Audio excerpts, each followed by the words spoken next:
Welcome back to my channel. मेरा नाम है रूपा और अगर आप नए हैं then hi, my name is Rupa. I post fashion, DIY, skin care, hair care videos on my channel. और आज के वीडियो में मैं करने वाली हूँ एक बहुत ही पॉपुलर शैम्पू का रिव्यू और वो है सेशा आयुर्वेदिक शैम्पू। ये शैम्पू कैसा है इसको जानने के लिए आपको डेफिनेटली इस वीडियो को अंत तक देखना है। चलिए शुरू करते हैं आज का और एक प्रोडक्ट रिव्यू का वीडियो। मैंने अपने चैनल पे सेशा ऑयल को भी रिव्यू किया है गाइज। अगर आपको जानना है वो तेल कैसा है तो आप इस वीडियो के डिस्क्रिप्शन बॉक्स में जाकर लिंक क्लिक करके देख सकते हैं। उस वीडियो का लिंक मैं नीचे डाल दूंगी। आज मैं रिव्यू करने वाली हूँ सेशा आयुर्वेदिक शैम्पू को और ये एक मेडिसिनल शैम्पू है। इसमें टोटल 17 तरीके के मेडिसिन को डालकर शैम्पू को तैयार किया गया है जो हमारे बालों के लिए अच्छा है। ये जो शैम्पू है ये काफी माइल्ड शैम्पू है और इससे आपके हेयर रूट्स भी स्ट्रांग होंगे और आप इससे अपने स्कैल्प को अच्छे से क्लीन भी कर पाएंगे। और बॉटल में ऐसा लिखा है कि 15 दिन इस्तेमाल करने पर ही हमारा हेयर फॉल कंट्रोल हो जाएगा। शैम्पू में जो जो इंग्रेडिएंट्स डाले गए हैं उनमें से कुछ इंग्रेडिएंट्स का नाम मैं बताती हूँ। जैसे भृंगराज डाला गया है, यष्टिमधु डाला गया है, धतूरे को डाला गया है। तो ऐसे बहुत सारे अलग अलग 17 इंग्रेडिएंट्स को डाला गया है इस शैम्पू में। इस शैम्पू में सल्फेट, पैराबिन कुछ भी नहीं है। ये एकदम केमिकल वाला शैम्पू नहीं है।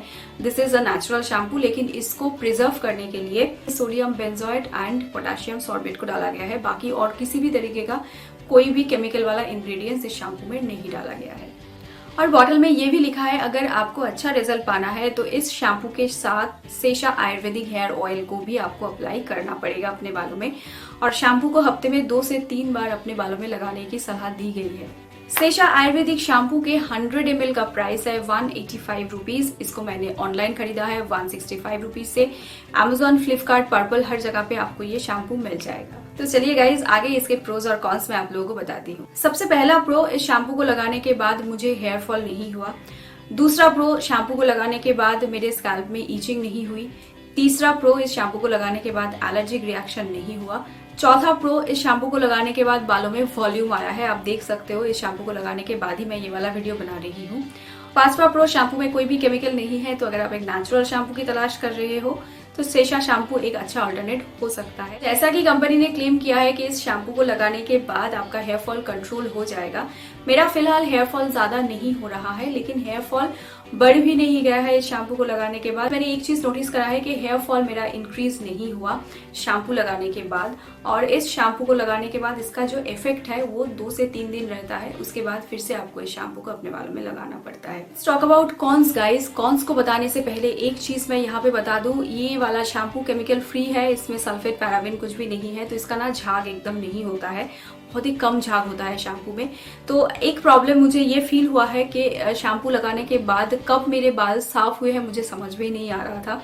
वो इस शैम्पू का एक प्रॉब्लम है। क्योंकि ये वाला शैम्पू केमिकल फ्री है तो ऑब्वियसली ये बहुत ही माइल्ड शैम्पू है। और माइल्ड शैम्पू का एक प्रॉब्लम होता है कि हमें समझ नहीं आता है कि हमारे बाल साफ हुए हैं कि नहीं हुए हैं। कॉन में सबसे पहला कॉन तो इस शैम्पू का प्राइस है। आई थिंक 185 इसका MRP है। ऐसा लगेगा कि ये बहुत ही कम प्राइस है, लेकिन ये शैम्पू ना बहुत ही ज्यादा क्वांटिटी में लगता है क्योंकि इसमें सल्फेट, पैराबिन नहीं है। झाग ऑब्वियसली नहीं होता है। शैम्पू को लगाने के बाद आपको इंस्टेंटली वो वाला चीज क्लिक नहीं करेगा, मतलब शैम्पू लगा लिया मेरे बाल एकदम सॉफ्ट हो गए, ऐसा आपको नहीं फील होगा। तो मैं लिटरली बहुत ज्यादा लेकर अप्लाई कर रही थी क्योंकि मुझे समझ में नहीं आ रहा था कि कितना लगाऊं ताकि मुझे समझ में आए कि ये शैम्पू मतलब मेरे बालों को एकदम अच्छे से साफ कर रहा है। तो ये एक प्रॉब्लम मुझे फील हुआ है। शैम्पू में ऐसे कुछ प्रॉपर्टीज है जिसको लगाने के बाद मेरे बाल बहुत ज्यादा वेवी हो गए और मेरे बाल बहुत ज्यादा बाउंसी हो गए, जो मुझे पसंद नहीं है। बाल नॉर्मल बाउंसी होता है ठीक है, लेकिन उससे ज्यादा बाउंसी हो जाता है तो बहुत ही अजीब लगता है। आप देख सकते मेरे सामने के सर के सामने के जो बाल है ना एकदम ऊपर ऐसे उठ के खड़े हो गए हैं, बहुत ही अजीब लग रहा है।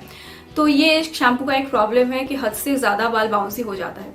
लेकिन जिनके बाल बहुत ज्यादा स्टिकी है, जिनके बाल बहुत ज्यादा पतले हैं, उनके बालों में ये डेफिनेटली बाउंस ऐड करेगा।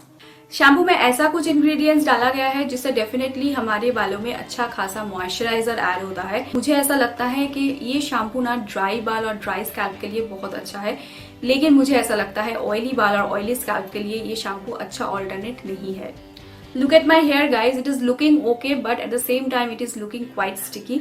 सामने की तरफ का अगर हिस्सा आप देख सकते हो बाल बाउंसी भी है, at the same time my here is looking quite sticky and oily. अभी जिस दिन शैम्पू को लगाया था मैंने उस दिन के बाद अभी 3 दिन हो गया है, तो मैं एक चीज देख रही हूँ 2 से ढाई दिन बाद ही फिर से हेयर फॉल होना शुरू होता जा रहा है। और अगर ऑयली बालों में और ऑयली स्कैल्प में शैम्पू को लगाते हैं ना तो 2 दिन बाद ही बाल बहुत ज्यादा स्टिकी और चिपचिपा हो जाता है।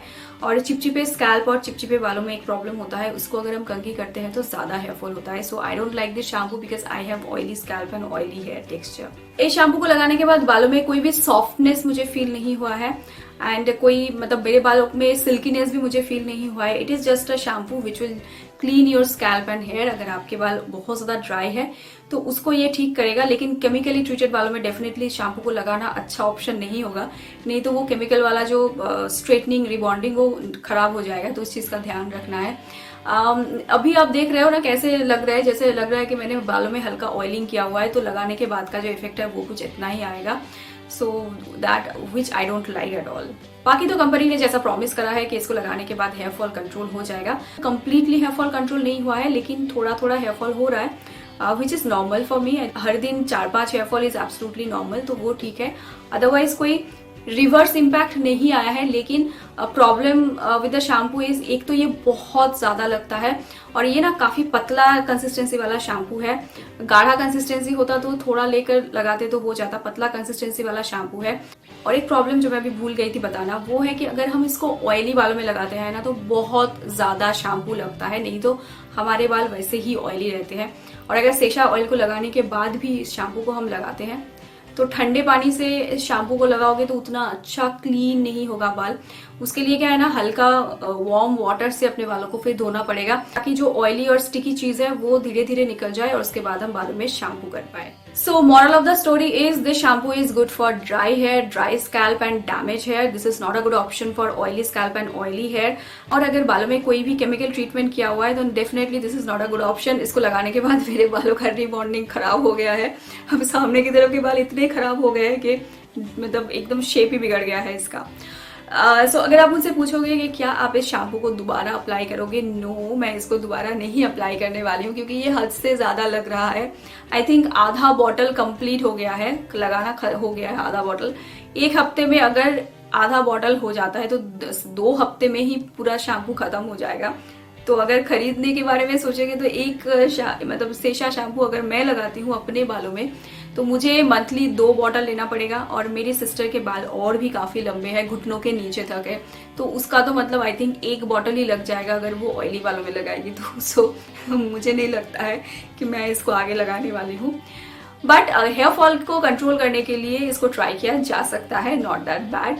लेकिन एक चीज मुझे फील हो रहा था जब मेरे बालों में मैंने इसको लगाया, 2 दिन तो ठीक था, 3rd डे पे जब मेरा स्कैल्प स्टिकी हो गया, गर्मियों में ह्यूमिडिटी की वजह से स्कैल्प में पसीना जम गया ना, तो मेरे स्कैल्प में ईचिंग होना शुरू हो गया because of excess oiliness on my scalp. So that was a problem guys. Overall I would give this shampoo 3 out of 5। इतना खराब नहीं है लेकिन इतना वाव वाव वाला भी कुछ नहीं है इसमें, and I am not gonna apply this shampoo in future. So that's all for today's video guys. अगर इस वीडियो से रिलेटेड आपके पास कोई भी सवाल है ना तो कमेंट बॉक्स में कमेंट करके आप मुझसे पूछ सकते हो। आज के लिए बस इतना ही। Thank you for watching, bye.